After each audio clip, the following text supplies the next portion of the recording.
Hello friends, welcome to my channel. So friend, आज हम इस वीडियो में डिस्कस करने वाले हैं बीए सेकेंड ईयर के इंग्लिश लिटरेचर सेकंड पेपर के बारे में। तो जो फर्स्ट पेपर है उसमें लॉयल्टीज प्ले जो कि मोस्ट इम्पॉर्टेंट था, वो पूरी ही यूनिट है जो वो छोड़ दी गई एग्जामिनर के द्वारा। इस तरीके का पेपर सेट किया गया कि लॉयल्टीज प्ले से रिलेटेड कोई भी क्वेश्चन नहीं आया है। ये सिर्फ BA second year English literature के फर्स्ट पेपर में हुआ है। इसके अलावा फाइनल ईयर के पेपर में भी जो प्ले होता है उससे रिलेटेड क्वेश्चन सेक्शन सी और सेक्शन बी दोनों में ही आए थे। बट इस बार सेकेंड ईयर के साथ कैसे ये क्या हुआ, कैसे हुआ, कुछ भी नहीं कह सकते हैं।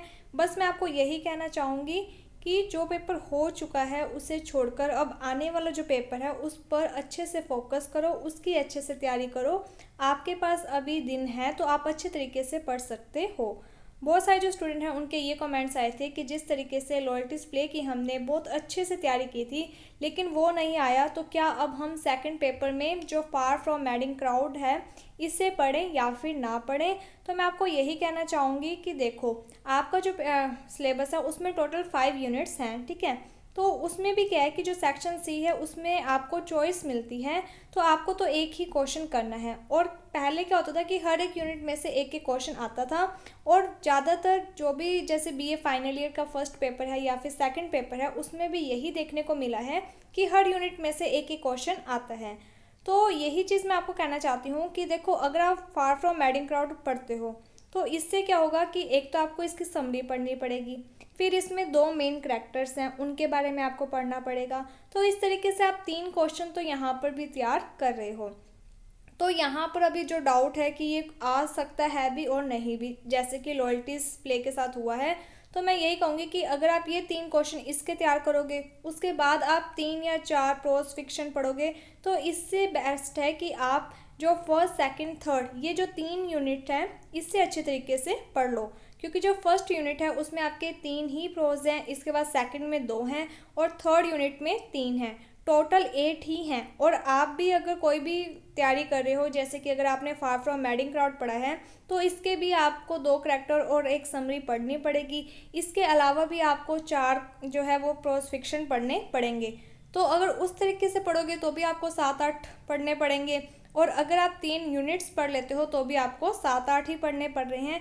बट आपको यूनिट फर्स्ट सेकंड थर्ड पढ़ने से ये बेनिफिट हो जाएगा कि आपको पेपर में जो स्टैंजा आती है एक तो आप वो इजी वे में कर सकते हो। इसके अलावा जो सेक्शन बी है उसमें जो 4 क्वेश्चन आते हैं उसमें से आपको एक क्वेश्चन करना होता है, ठीक है, एक स्टैंजा और एक क्वेश्चन। यहाँ पर भी बहुत सारा कन्फ्यूज़न है। कुछ स्टूडेंट है जो वो ये कहते हैं कि उनका जब वो एग्जामिनेशन हॉल में गए तो वहाँ पर जो टीचर थे उन्होंने उन्हें ये कहा है कि आपको क्या है कि जो सेक्शन बी है उसके पार्ट 1 और पार्ट 2 दोनों में से ही आपकी इच्छा है कि आपको 2 क्वेश्चन करने हैं, आप कोई भी कर दो। एक ने कहा कि 2 स्टैंजा करनी है और एक क्वेश्चन का आंसर करना है। तो इस तरीके से अलग अलग सेंटर पे अलग अलग तरीके से इंस्ट्रक्शंस मिल रही हैं, जिसके कारण बहुत सारे जो स्टूडेंट हैं उन्हें इस बात को लेकर भी कन्फ्यूज़न है। बट ज़्यादातर अगर आप फाइनल ईयर के स्टूडेंट से भी पूछते हो तो यही इंस्ट्रक्शंस हैं कि आपको एक स्टैंजा करनी है और एक क्वेश्चन करना है सेक्शन बी में, ठीक है। तो ये चीज़ एक आप क्लियर कर लो। अब क्या है कि जो सेक्शन ए है, एक तो उसमें जो भी वेरी शॉर्ट क्वेश्चन आते हैं, अगर आप ये 8 प्रोज पढ़ लेते हो तो बेनिफिट है कि वहाँ पे जो वेरी शॉर्ट क्वेश्चन आएंगे वो भी आप इजी वे में कर लोगे। सेकंड बात कि जो सेक्शन बी है उसमें आप स्टैंजा एक जो आपको करनी है वो भी इजी हो जाएगी। और जो सेक्शन बी है उसमें टोटल 4 क्वेश्चंस आएंगे, जिसमें से क्या होगा कि 2 क्वेश्चन तो आपके प्रोज एंड फ्रिक्शन से रिलेटेड आएंगे, एक क्वेश्चन अगर आना हुआ तो फार फ्रॉम मैडिंग क्राउड में से आएगा। इसके अलावा एक क्वेश्चन आपका लिटरेरी हिस्ट्री में से भी आ सकता है। तो बेनिफिट यही है कि अगर आपने ये जो 8 प्रोज अच्छे से पढ़ लिए तो क्या है कि जो सेक्शन बी का पार्ट बी है उसमें 2 क्वेश्चन तो आपके प्रोज एंड फिक्शन से रिलेटेड आएंगे ही आएंगे, जिसमें से आपको एक ही करना है, तो आपके पास चॉइस हो जाएगी। इसके अलावा जो सेक्शन सी है उसमें भी क्या है कि आपको 4 क्वेश्चन आएंगे, जिसमें से आपको एक क्वेश्चन का आंसर करना है। तो अगर आपने ये प्रोज और फ्रिक्शन अच्छे तरीके से कर रखे हैं तो बेनिफिट आपको यहीं पर होगा कि उसमें भी 2 क्वेश्चन आपके प्रोज एंड फिक्शन से रिलेटेड आएंगे, एक क्वेश्चन आपका फार फ्रॉम मैडिंग क्राउड में से आ सकता है और एक क्वेश्चन आपका लिटरेरी हिस्ट्री में से आ सकता है।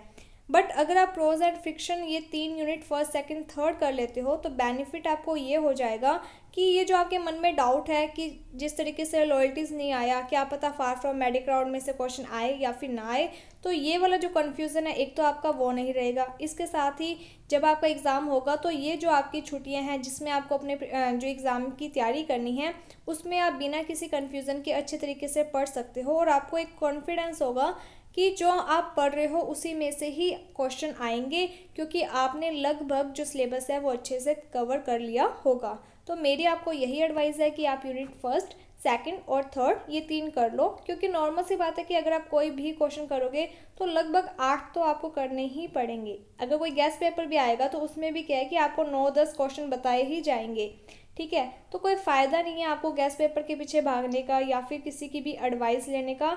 आप अपने तरीके से बस ये जो प्रोज एंड फ्रिक्शन है 8 ये अच्छे तरीके से पढ़ लो और यहीं से आपके जो क्वेश्चन के आंसर हैं वो बन जाएंगे।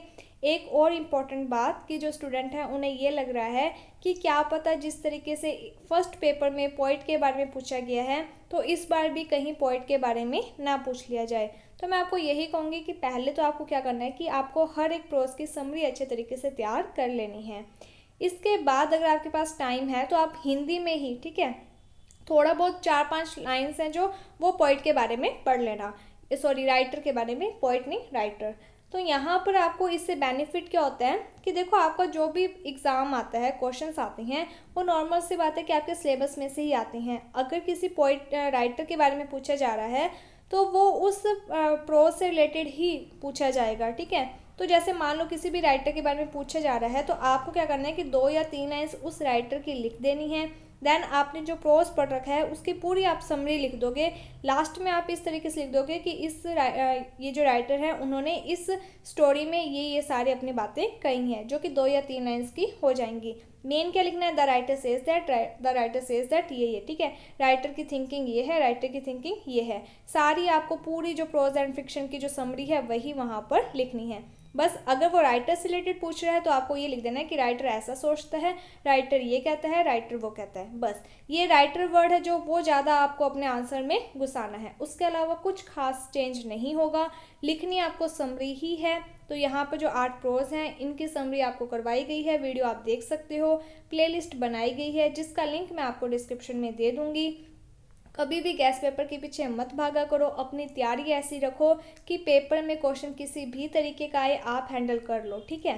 तो पहली एडवाइस यही है। अगर आपको लास्ट में ये लगता है कि फार फ्रॉम मेडिक राउंड में से क्वेश्चन आ सकता है तो आप इसकी हिंदी में एक समरी पढ़ लो। नॉर्मल सी बात है, अगर आपने हिंदी में समरी पढ़ ली तो जो वेरी शॉर्ट क्वेश्चन है वो तो आप कर ही लोगे, ठीक है।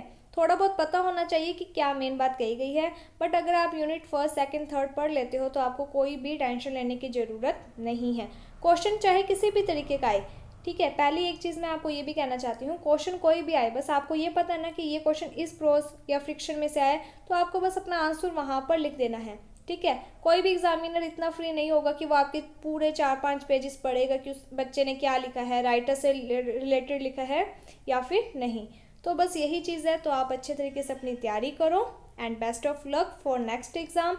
बिल्कुल भी स्ट्रेस मत लो, जो हो गया कोई बात नहीं, आगे जो आ रहा है उसके ऊपर अपनी पकड़ को मजबूत बनाओ।